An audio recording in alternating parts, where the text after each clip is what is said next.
What's up, guys? Hope you are having an amazing day. Welcome back to the channel. If you are watching this video now, that means I have gone and spent 2 weeks in Portugal, 2 weeks in Lisbon, and I'm finally back to Columbus. And I wanted to do this video before I left, but unfortunately time and just circumstances didn't permit me, didn't allow me to do the video. So I thought, let me do this video, put that out there, and then I'll follow that with videos that I created and photos that I created in Portugal that I'm excited to share with you. And I really cannot wait to share the videos and photos on everything else that went on whilst I was in Lisbon. Now I'll start off with just a few circumstances that happened. My partner Anna grew up in Portugal. She lived there almost 15-17 years of her life. And ever since she's moved back to the state, and ever since we've been together, we've been talking about it. We've been talking about going to Portugal, for her to go back home, and then also for me to go to Portugal for the first time and visit. When the time came for us to start preparing for the trip, we bought our ticket, and I still have my Ghanaian passport, which means I had to apply for a visa, whereas if you are a citizen of the United States, you do not need a visa to go to Portugal. We bought our ticket months before. We set up the appointment months before. We went to Washington, D.C. for the interview.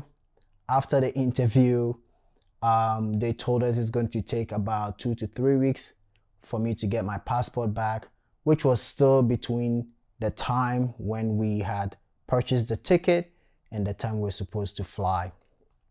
No stress, nothing. Everything was supposed to go as planned. Got back to Columbus from Washington, D.C.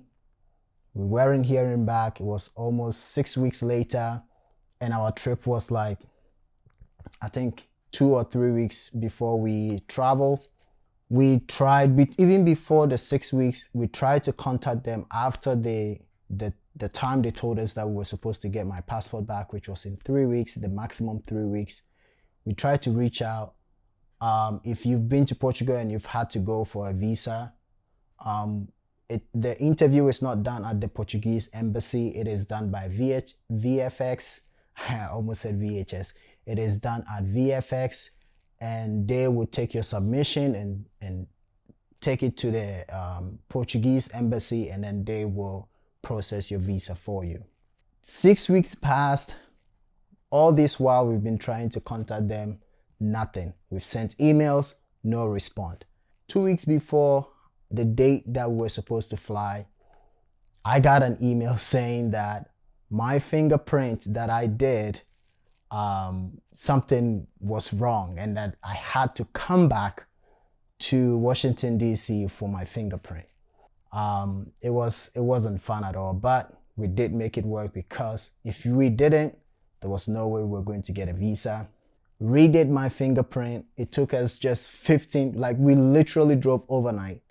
Got there in the morning, went straight to the VFX office, did my fingerprint in less than 15 minutes, and I was out of there. Now, before I left, the same person that did my fingerprint, I asked them, when do they think I'm going to get my passport back, because our travel is next week. And she said, I'm going to send it to them and it should be processed and you will be able to get your passport before the travel.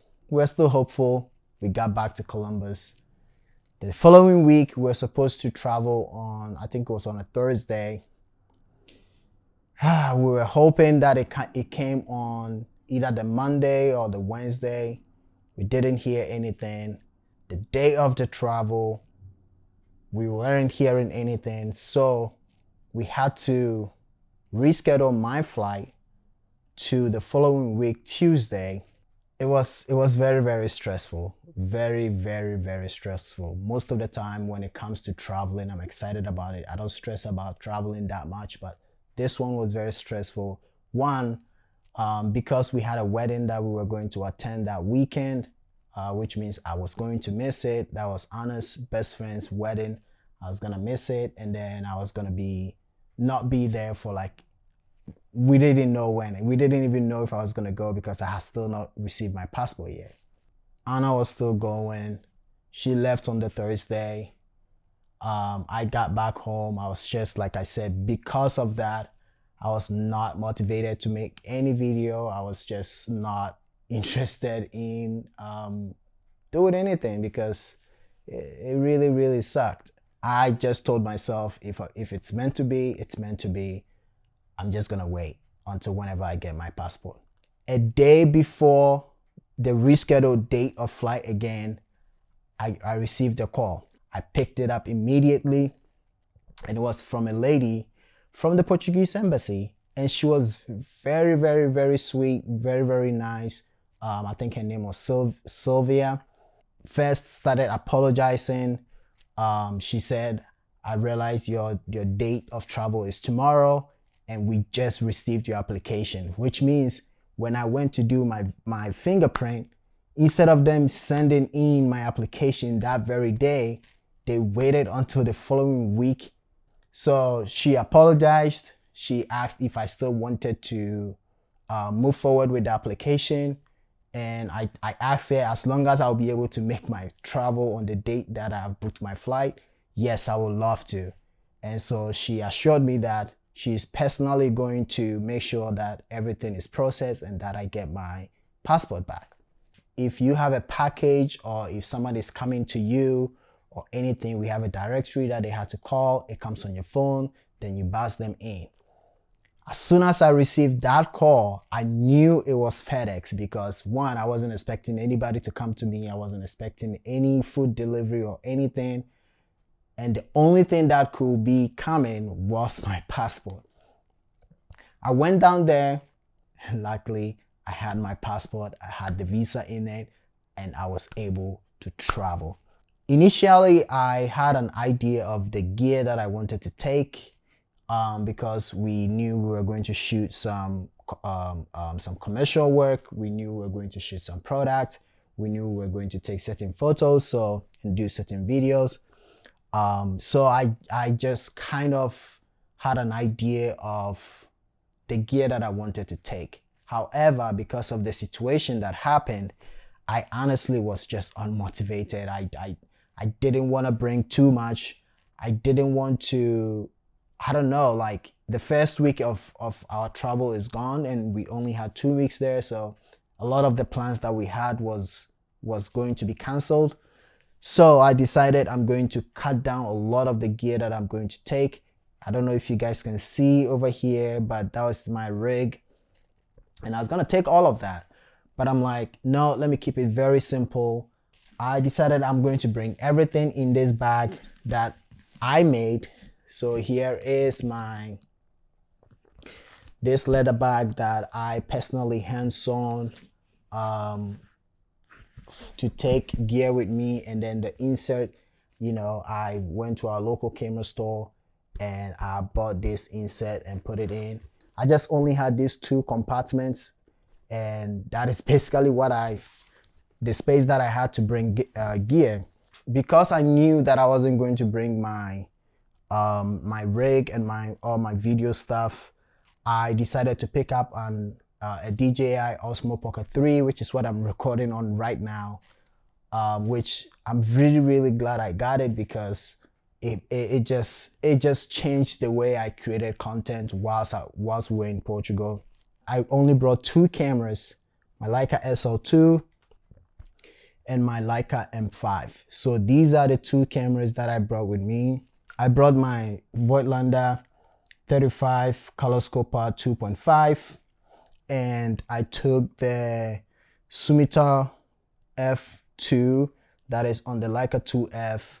This is a screw mount, but Dave gave me an M to screw mount adapter, which I can put on, which can go on here, which means I can adapt this lens also to the SL2. And these are the 2 cameras, the only 2 photo cameras that I brought. And like I said, the Osmo Pocket 3 that I'm shooting on right now.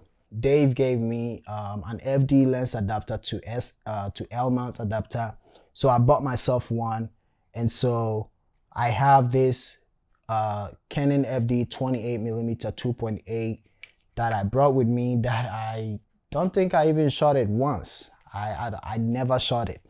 And then this 135mm FD lens too that my friend Dave is letting me borrow. Basically, I brought 4 lenses, 2 Canon FD lenses, 1 Voigtlander, and then 1 Leica Summiter. I brought with me this little light that I never used. I thought I was going to make some videos whilst I was there, but I didn't. And so I never got to use this light. However, it was still nice to bring just in case. I also brought my Contax TL140. Unfortunately, I lost that in the flight. I'll tell you that story in a minute. But I also brought my Godox AD300 Pro. Those were the gear that I brought.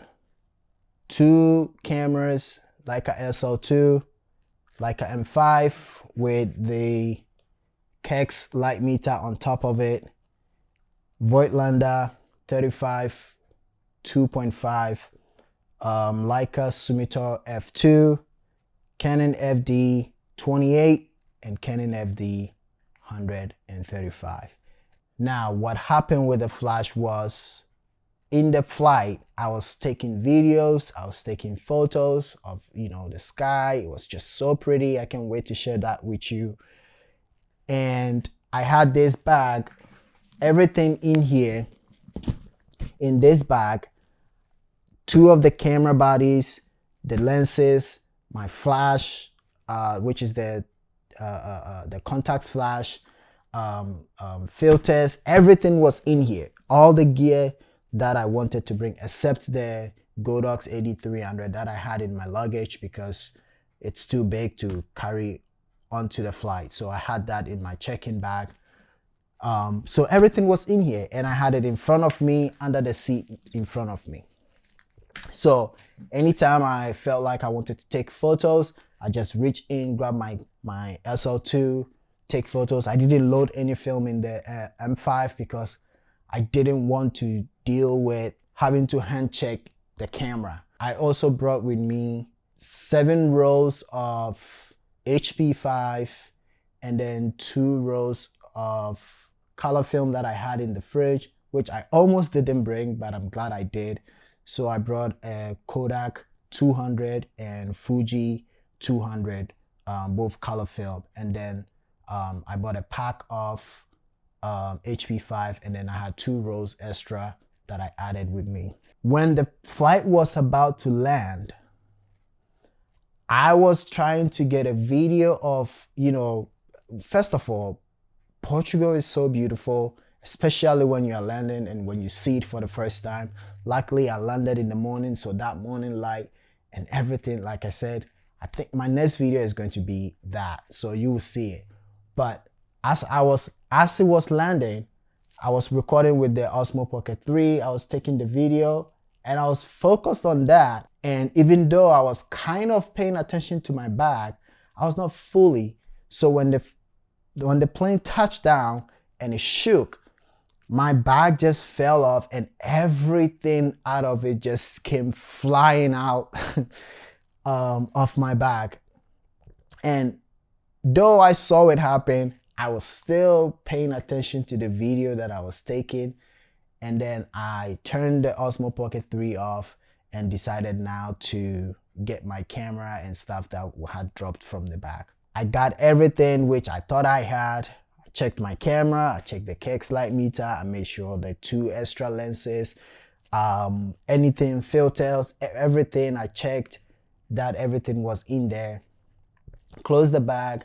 I'm not one of those that gets up immediately the plane lands. No, I sit down until there is like people start going out and there's like 2 rows ahead of me that is almost going out before I even stand up.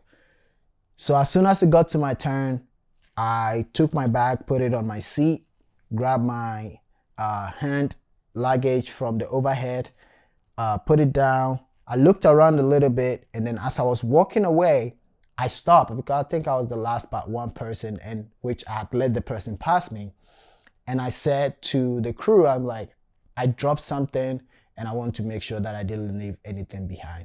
So I went back to my seat, checked under my seat and the seat in front of me, and guess what I found? My lens cloth. I found my lens cloth, and I was so happy about that. I was like, oh man, I'm so glad I checked, because it's a really nice lens cloth and I would have been pissed that I left it. So I took that and I didn't check again and I left. Days go by. I knew we were going to be out late. I knew we were going to be out in the night. The probability of using flash was high, so I went to search for my flash and I realized it's not in the bag. I checked everywhere and then it hit me. Like, that thing flew out of my bag when I was on the plane. The first thing that came on my mind was, it's gone. Don't even worry about it. It is gone.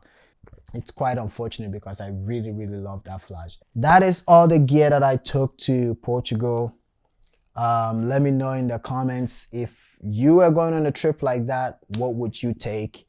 Or even looking at the setup and the camera and the gear that I brought, what would you have taken out or what would you have left behind? But that's it for the video. Thanks for watching. Look out for the next videos coming up from Portugal. And I have decided to make a zine out of all the photos, which I'm very, very excited about.